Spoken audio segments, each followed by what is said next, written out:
Hello and welcome to another episode of Tell Me More. Three guests, three very different paths, all at the top of their game. To start with, Vishruti.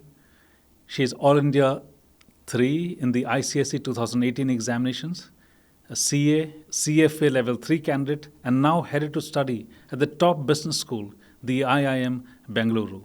She cleared every exam at the first attempt and still found time for Kathak and leading college clubs. Welcome, Vishruti.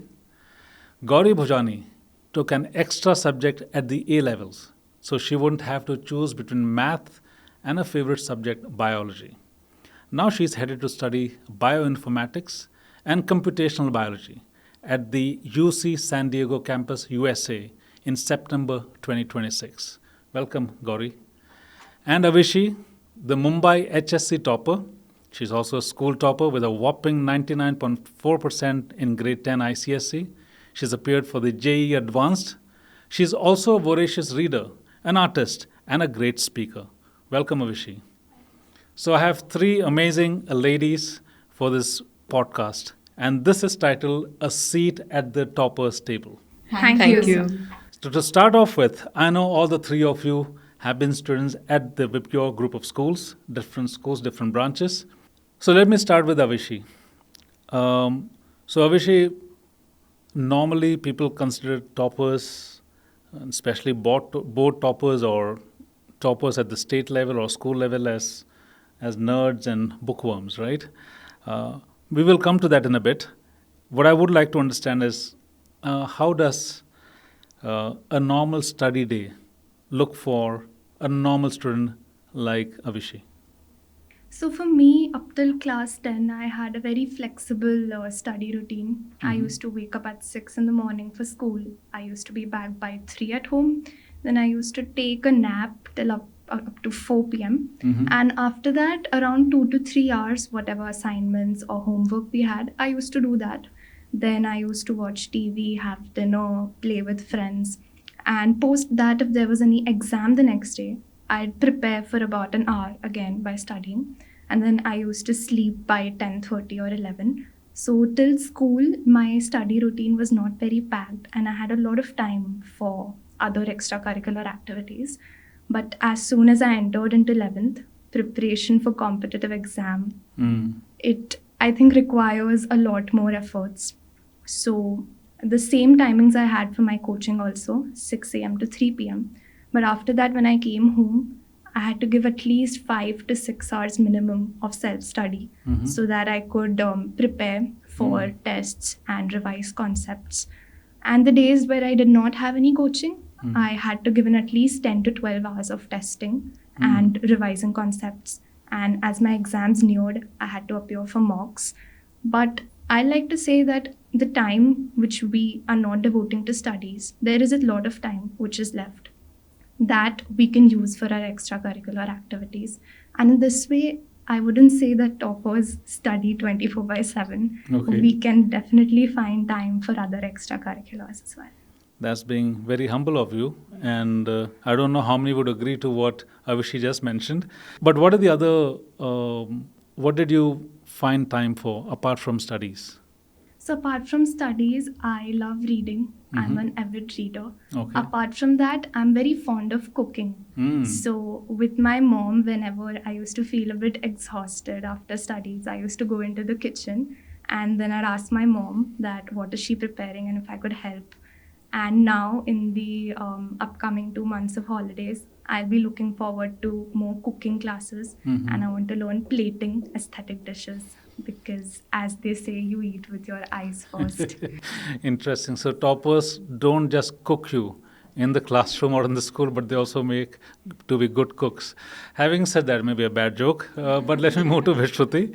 Vishruti, I remember a conversation with you a long time ago because I remember I was also the head of the school and you were my student at that point of time. And you did mention that I think in the conversation you did mention you had a very photographic memory, is what I remember, because I was wondering how could somebody just miss, just 1%, because you were again a topper, All India rank 3. Are toppers born, or are they made? So thank you for the question. I feel like even if some people who are toppers or who are termed as toppers have an innate talent or like a natural aptitude towards something, but I feel over time toppers are made and not born, because toppers are unlike ordinary people. So they are basically consistent with their habits. They are more disciplined and they have a never give up attitude. So if it comes to me, yes, I may have a little bit of a photographic memory, but consistency is a skill that I've developed over time, right from my grade 10 examinations to my journey ahead. One thing that has always helped me was consistency as a habit.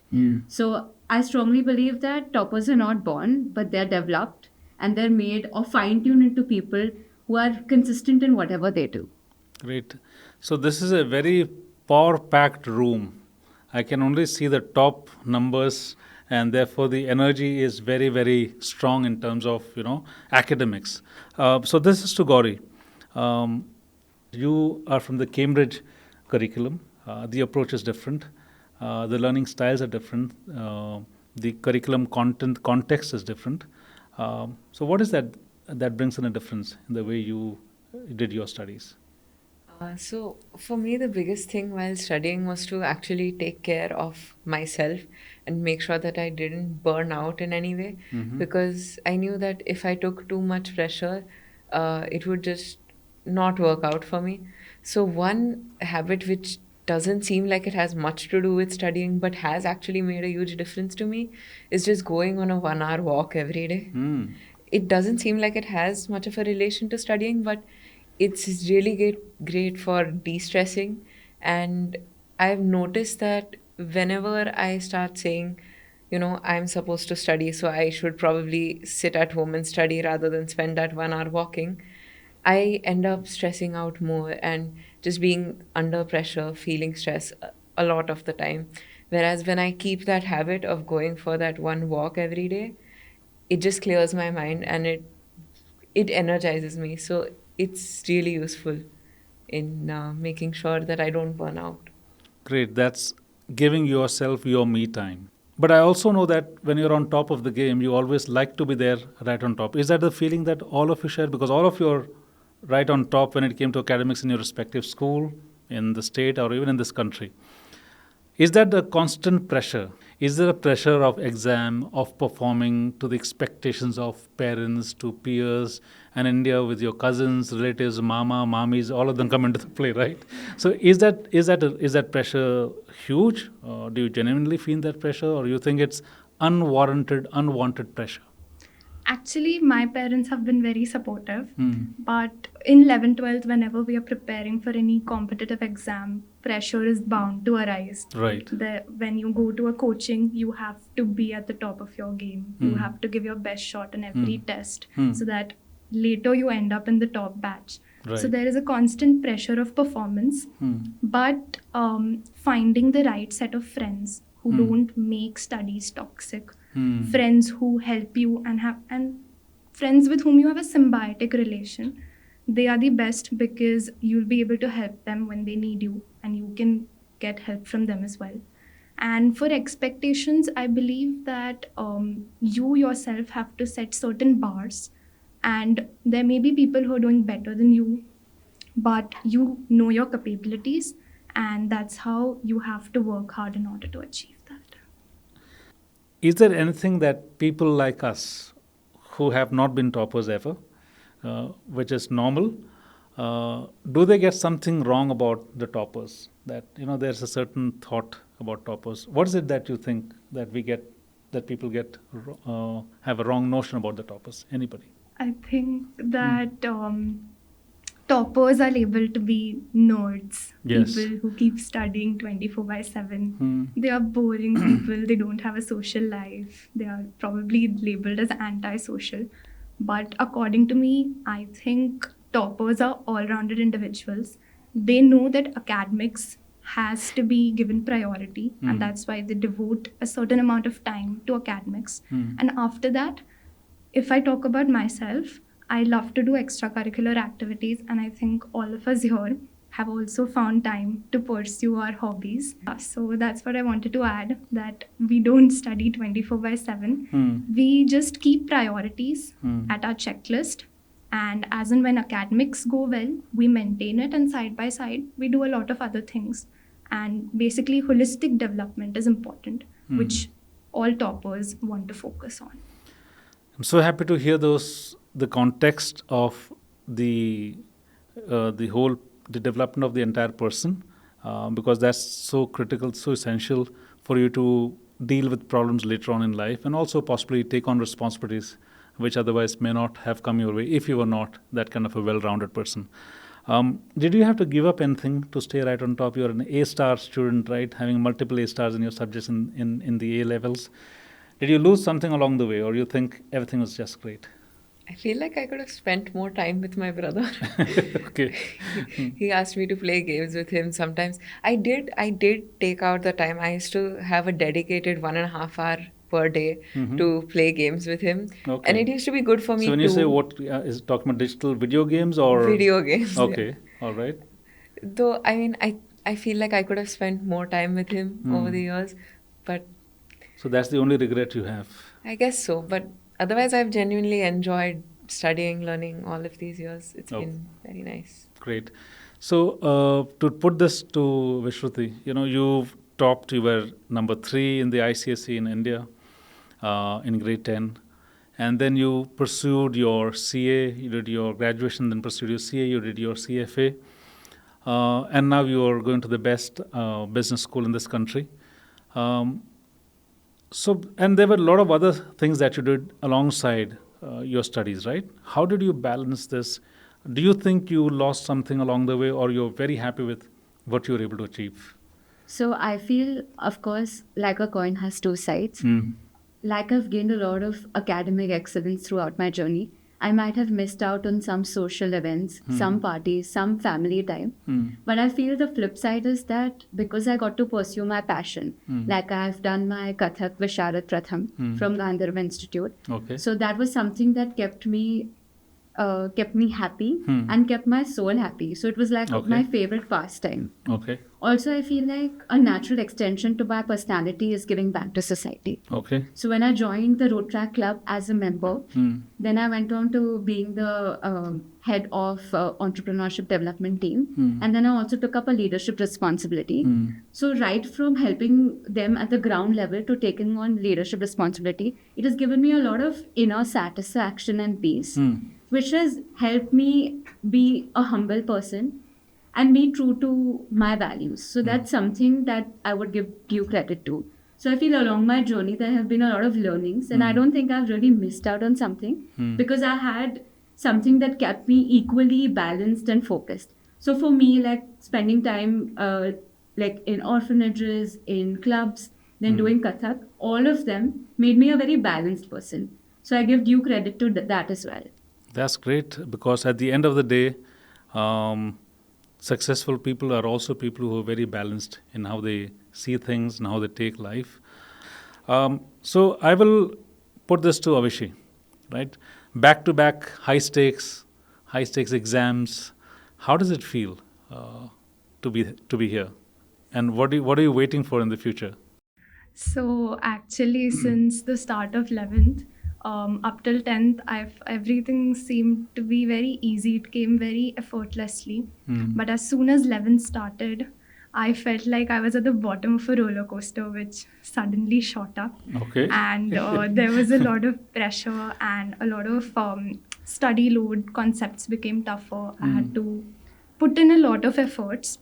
But having said that, I have written so many exams now. Since January, I have written JEE Mains, 2 sessions, BITSAT, MHT, CET, Class 12 boards, and now finally appeared for advance.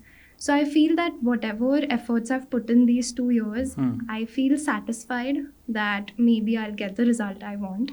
And at the same time, I feel very relaxed now. I'm at peace. that constant going at the back of your mind that you have to study now, all of that has gone.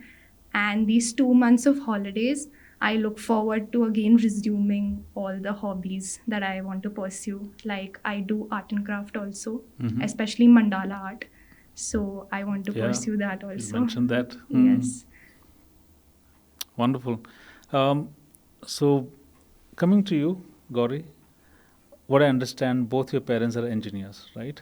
And you have a special interest in biology and especially bioinformatics, which is what you're pursuing for in your overseas studies. September, and you're gone, right? How do your parents? Did parents at any point of time state that we are engineers, we want you to be also an engineer, or were you supported through and through because you wanted to pursue biology, right? If you could tell a little more about how were your parental support in terms of the subjects that you chose.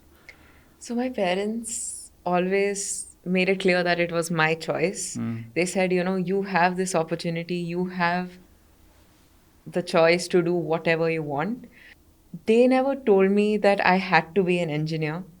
Okay. Instead, they told me to look at my strengths and to play to my strengths, to make whatever choice I made for my career, but to play to my strengths, which is why specifically bioinformatics, because I have a passion for biology, but my greatest skill comes in maths. So they did want me to go with something that would use maths. At the same time, they never really forced me to choose engineering. And also, my mom, she studied computer science. So, for her master's thesis, she actually programmed an algorithm to compare DNA sequences. Okay. My mom has been really interested in genetics, actually, but she chose to be an engineer, chose to study computer science. So when she wrote her thesis, she took this opportunity, and her thesis is actually one of the examples of the things that I'm going to study now.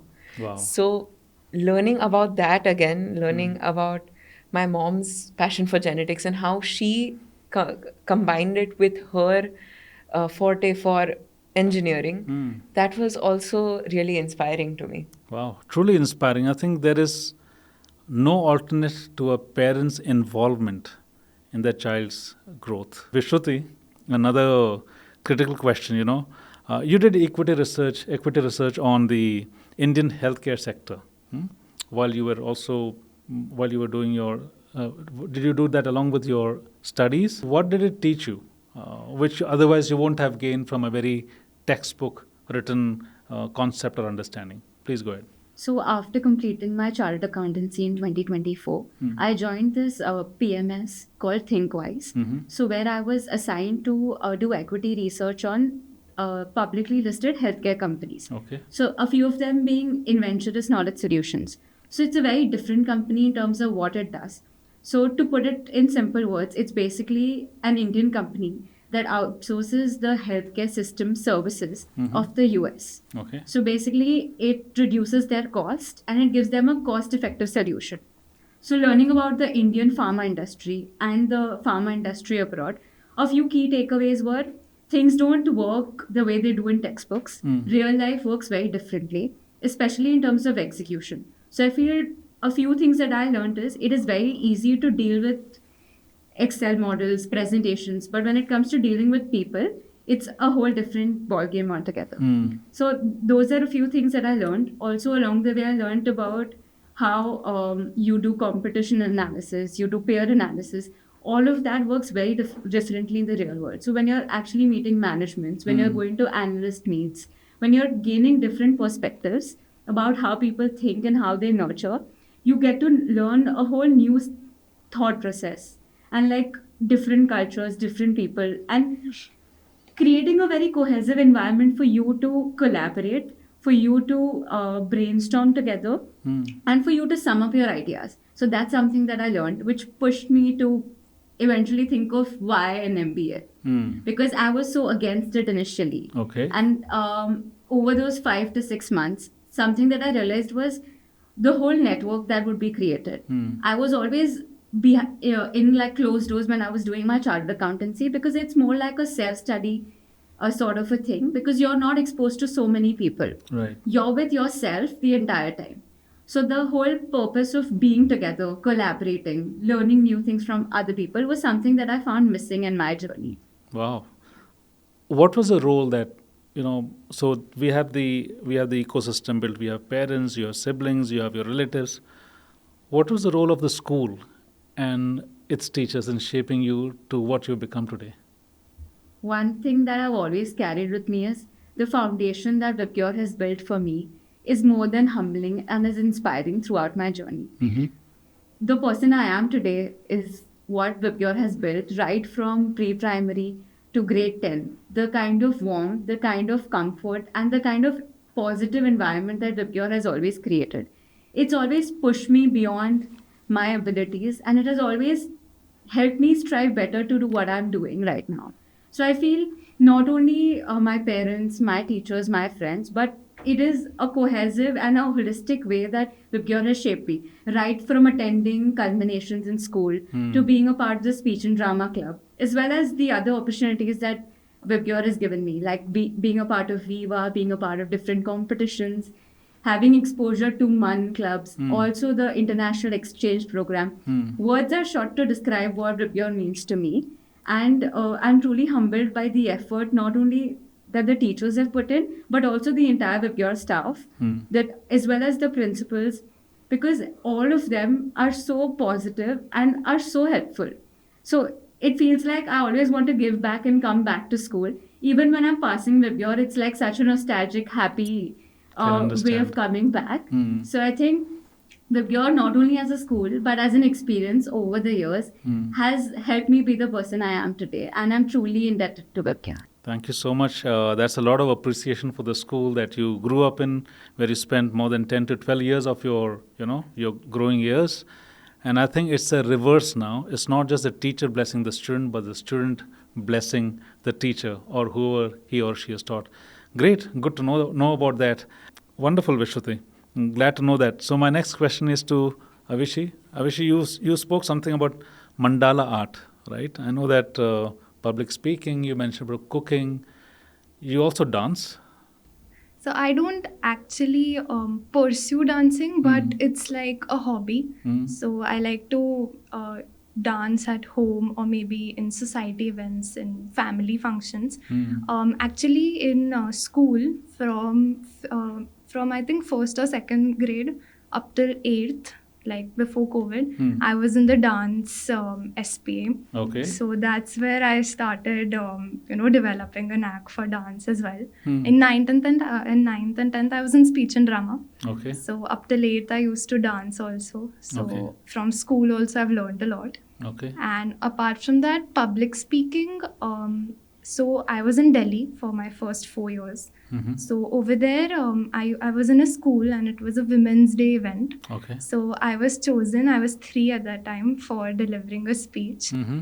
I personally feel that if I wouldn't have known that I was so passionate about public speaking if it weren't for VIBGYOR.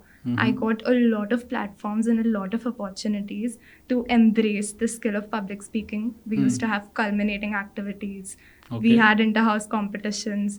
And in all of that, I used to get the narrator's role or maybe some main character role. And there used to be a lot of dialogues. But I loved the process of learning the dialogues, understanding the nuances of delivering, making eye contact with the audiences. And that's how I started developing confidence while giving speeches or while hosting events in front of a large crowd.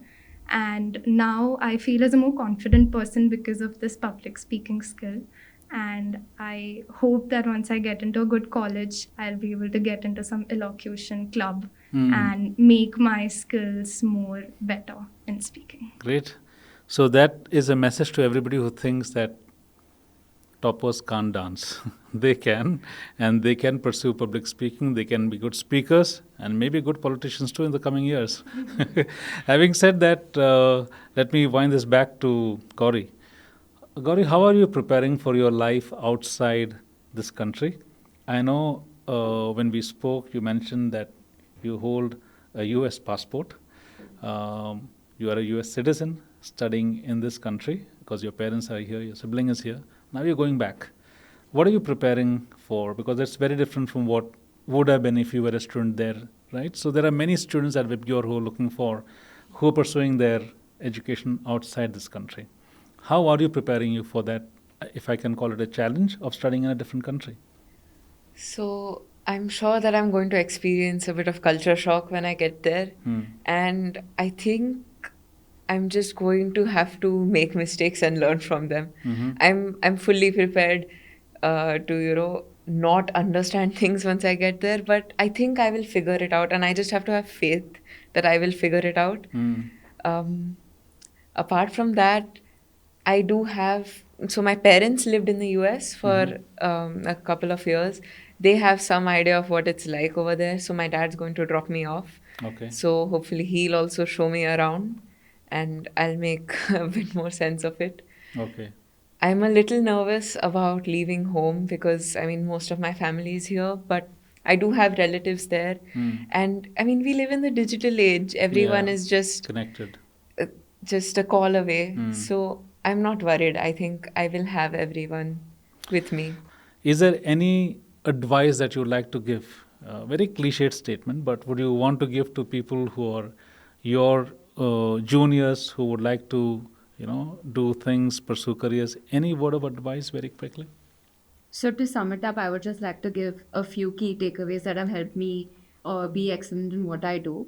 The first one being, I strongly feel that you should work hard in silence and let success make the noise. Amazing. As much cliche as it sounds, it's a quote that I've lived by.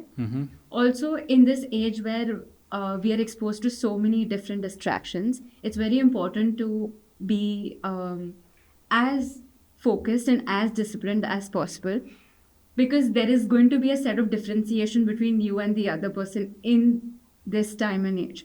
Otherwise, apart from this, I feel you should always have somebody that you look up to. For me, it's always been my parents, because they've given me a very strong foundation and they've set a very correct barometer for the person that I want to be. So, in order to look up to somebody as your mentor, as somebody who is very rightful in what they do, that would change how you look at how the world works. And apart from that, I feel like I'm a strong believer of God. That helps me be more humble and be more grounded. Great. So, yeah, these are a few key takeaways. Thank you, Vishruti. You spoke from your heart. And you not only did you speak about parental involvement and the support structure, but also the hand of God in what you do, right? Very important in life to realize that and to acknowledge that as well. The both of you, Avishi and Gauri, anything from your end? Any short, crisp message to your juniors?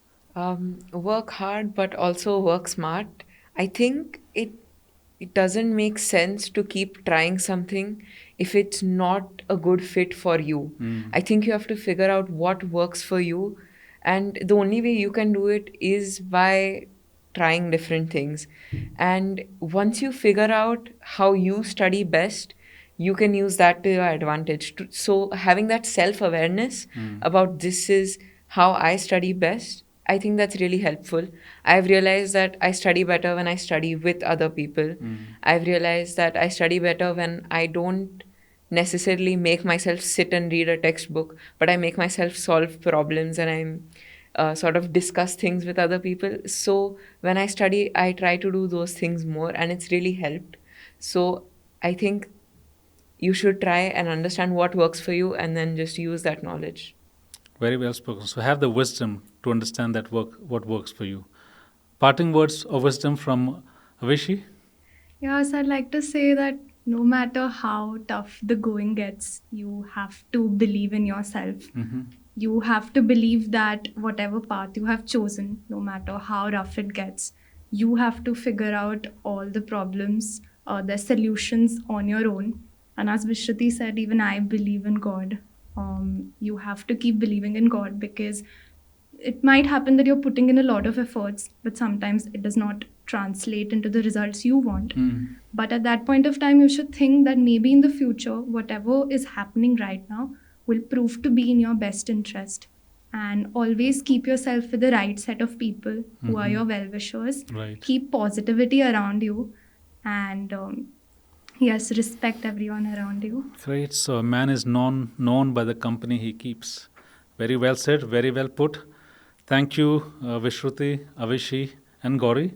It's been a great conversation, and I guess the young students who are young ones who are listening to what their seniors have to speak, you'll go back with a lot of learning on not just studying well, studying smart, studying hard, but also how discipline and consistency can help you go a long way.